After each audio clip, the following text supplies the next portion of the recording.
Cumprimentamos a todos nossos queridos, amados irmãos em Cristo Jesus com a paz do Senhor. Chegamos em um novo trimestre, segundo trimestre de 2020. Estudaremos a Igreja eleita, redimida pelo sangue de Jesus, selada com o Espírito Santo, e é uma igreja que tem promessa. Queridos, comentarista da lição, nosso querido pastor Douglas Batista. Estudaremos hoje a lição de número 1. Falaremos da carta aos Efésios, a sua saudação aos destinatários, de acordo com o textuário que está em Efésios capítulo 1, verso 2, a vós, graça e paz da parte de Deus e da do Senhor Jesus Cristo. A leitura bíblica em classe, Efésios capítulo 1, versículo 1, 2, Atos 19, verso 1 ao 7. Nosso objetivo é falar sobre autoria, data, destinatário, propósito. Estudaremos as doutrinas, orientações pastorais para uma vida prática de um verdadeiro adorador. Estudaremos a carta aos Efésios, onde tema principal, Jesus é a cabeça da igreja. De acordo com o tópico de número 1, estudaremos autoria e data. O autor que inicia a sua carta declarando a sua identidade, isto é, Paulo, apóstolo de Jesus Cristo, de acordo com o verso 1, parte A. O chamado de Saulo, nome hebraico de Paulo.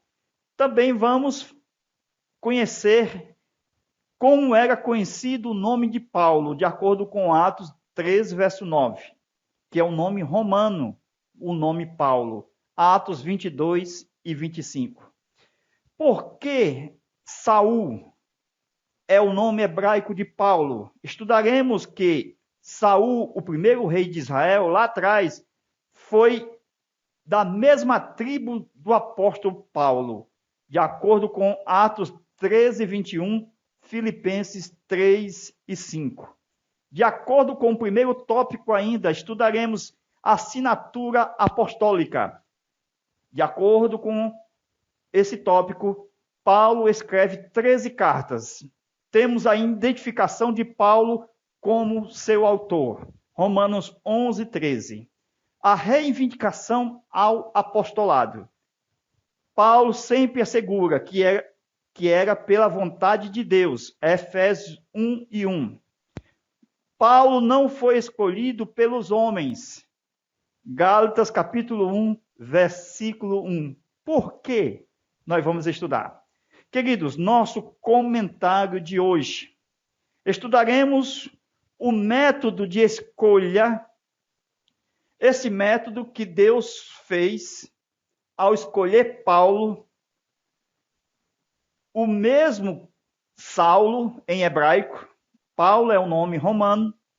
Deus interferiu escolhendo Paulo para a história do cristianismo, Efésios 1 e 1, e de acordo com esse chamado e o método de escolha, Paulo foi apóstolo de Jesus Cristo pela vontade de Deus. Deus não queria um outro método de escolha para seus ministros. O método que Deus escolheu Paulo foi um método singular.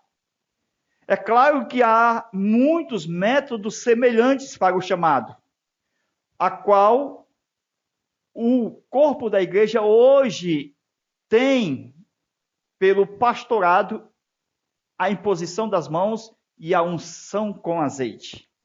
Mas o chamado lá atrás de Saul, o primeiro rei de Israel, que Saul não quis confirmar o seu principado.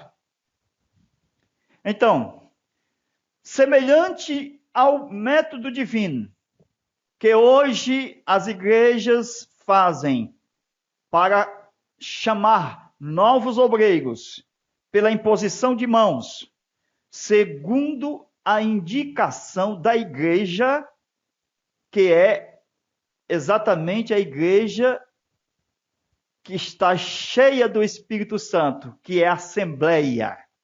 Com isso, quando estudamos o chamado, que Pedro chamou 2 e escolheu Matias para substituir Judas antes do descer do Espírito Santo no Pentecoste, embora houve uma indicação para ser Matias, uma votação. Os apóstolos oraram, eles pediram a Deus orientação, mas só depois, lá na frente, Paulo reconhece que Matias era um dos 12 apóstolos. Isto pode ser lido em 1 Coríntios, capítulo 15, versículo 5. Paulo diz que Jesus apareceu aos 12. Então, estava incluindo Matias, uma vez que já havia a substituição. Então, não há nenhum repúdio nas Escrituras no chamado de Matias para estar no lugar de Judas. Eu estou falando do colégio apostólico, mas havia muitos outros apóstolos que não eram dos 12. E Paulo estava entre eles, o apóstolo dos gentios. Então, é verdade que muitos são os ministros que são votados pelos homens e estão ocupando o espaço de outros ministros que não são chamados e nem são ungidos.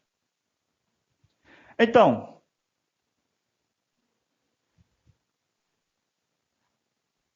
um ministro, ele pode ser votado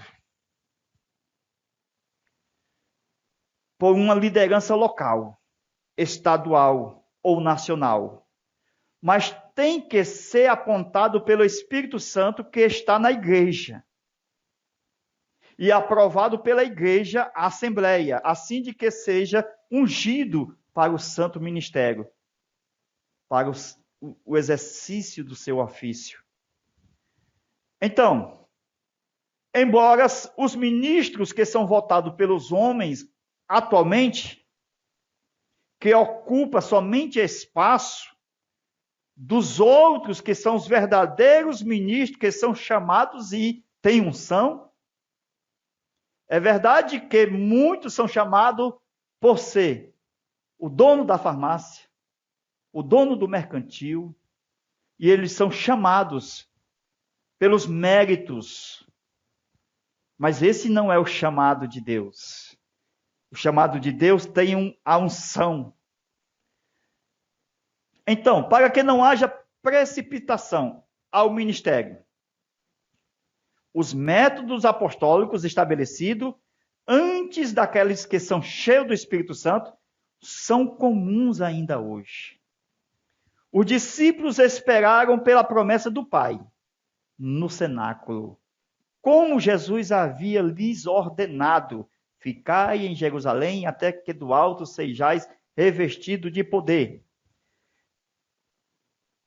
Pedro não quis ser apóstolo dos gentios. Isto é notório quando ele recebe a visão daquele lençol que desce atado, com 4 pontas, cheio de animais, que aos judeus não é permitido comer.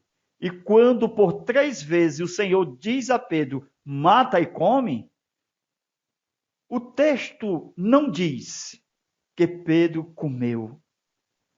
Ele apenas dizia, pela sua repugnância: como eu vou comer isso, Senhor? Deus estava dando a oportunidade para que Pedro fosse um apóstolo dos gentios. E a falta deste apóstolo dos gentios justificou o chamado de Paulo, razão pela qual confirma seu principado, quando ele diz que foi pela vontade de Deus. Em Efésios capítulo 1, versículo 2, nós temos a saudação apostólica, que é da parte do Pai e do Filho, que é destinado à igreja, consequentemente ao Espírito Santo que habita na igreja. Em Atos 13, verso 9, nós temos Paulo, cheio do Espírito Santo. Glória a Deus. A demonstração do poder do Espírito Santo foi sempre um sinal na sua vida missionária. Aquele que se revela como mensageiro dos gentios. Então, o poder que outorgou o ministério de Paulo é o mesmo poder que ressuscitou o Senhor Jesus Cristo. A mesma autoridade no chamado de Paulo por decreto. Aleluia. Paulo tem sua primeira experiência com os gentios, quando ele viaja na sua primeira viagem missionária, onde seus olhos estão cheios de luz, contra aqueles olhares daqueles homens cheios de engano e cheios de trevas. De acordo com Atos, capítulo 13, versículo 21, vai falar de Saul, o nome hebraico de Paulo, que significa solicitado, isto é, o nome de Saul. O povo de Israel pediu um rei, e como ainda não era tempo de Deus estabelecer o reino através da tribo de Judá, que era a tribo do reino que Deus havia escolhido, como não havia o tempo dessa tribo reinar, Deus escolheu a menor tribo para reinar, para evitar queimar, entre aspas, a tribo real, precipitadamente. Então foi uma grande oportunidade que Deus estava dando a Benjamim, a tribo de Saul e de Paulo. Então, a tribo de Benjamim não tem que se queixar. Não tem como dizer, eu sou o menor, por isso que não me deu chamado. Foi a primeira que Deus lhe deu a oportunidade. Deus deu a sua oportunidade. Não tem com que se queixar.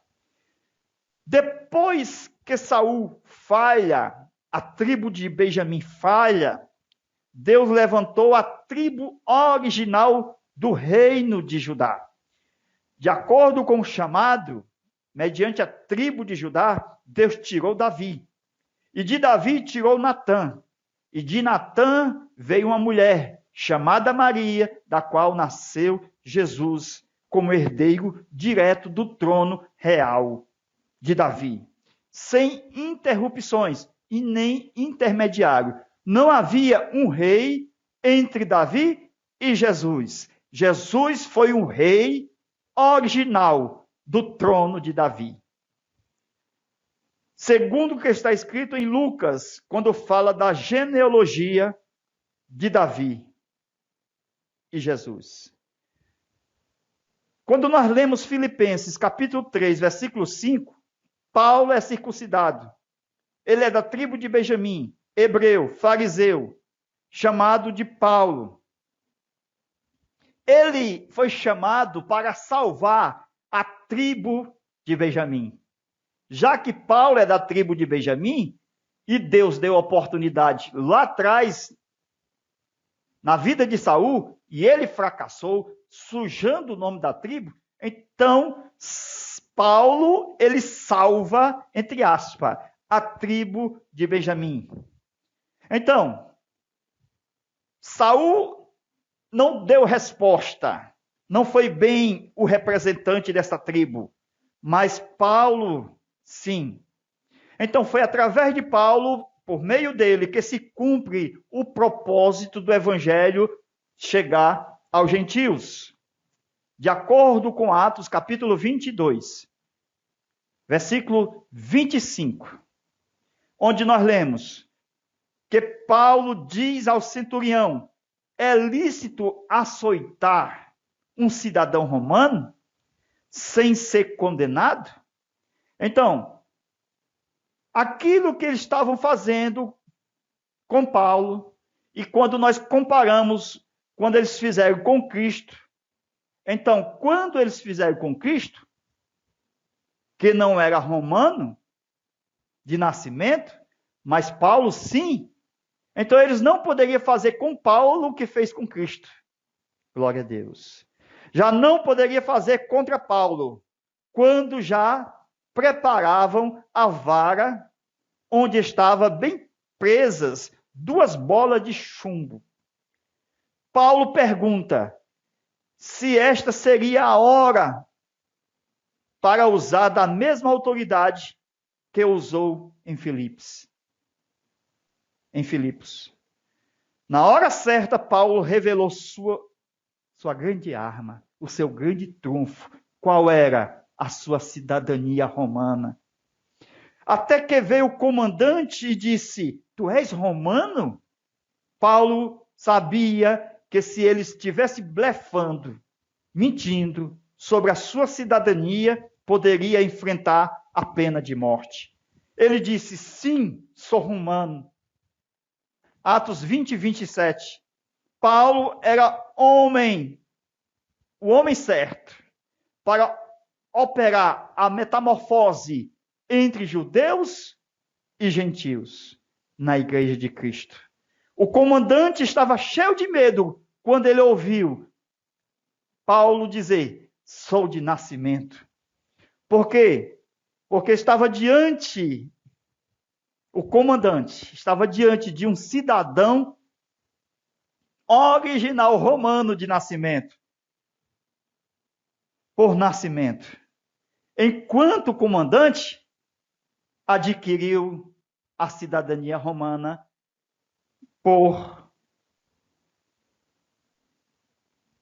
foi adquirido. Isto é, o comandante, ele tinha a sua cidadania adquirida e estava de frente de Paulo, um verdadeiro romano por nascimento. Glória a Deus. Queridos, nós vamos continuar essas aulas. Continue abençoando esse canal. O nosso zap, certo? DDD 85. Nosso telefone, nosso zap, 991 28 12 60. Mais uma vez, 991 28 12 60. Então, para continuar fazendo suas doações de qualquer valor, ajudando a manter este canal no YouTube. Vocês nos abençoam e assiste conosco as aulas que nós vamos dedicar com todo amor e prazer no nosso zap. Deus abençoe e vamos para lá em nome de Jesus. Amém.